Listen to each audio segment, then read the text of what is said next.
In this video, you'll learn how to withdraw money using a credit card on Binance. By following these steps, you will successfully complete the withdrawal process and understand how to track your transaction effectively. Start by navigating to the Binance website and log into your account using your credentials. Once you are logged in, locate the wallet option in the main navigation menu. Click on Wallet to open a drop-down menu and then select Withdraw from this list.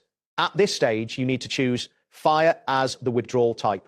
If your region supports card withdrawals, you will see the option to select either a credit or debit card.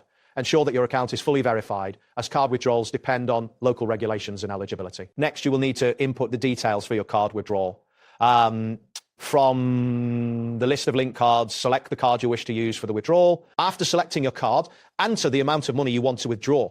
It is important to review the associated fees and the estimated processing time displayed on the screen. Double check your card details carefully to avoid any errors. Follow any additional verification prompts that may appear. Be mindful of the withdrawal limits imposed by Binance and only request amounts within those limits to ensure a smooth process. Once you have confirmed all the details, you will need to finalize the withdrawal request.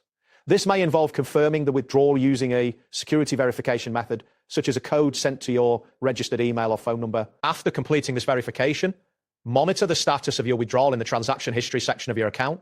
Keep in mind that card withdrawals can take several business days to process depending on your bank and local regulations. After a few days, check your card statement to confirm the arrival of your withdrawn funds.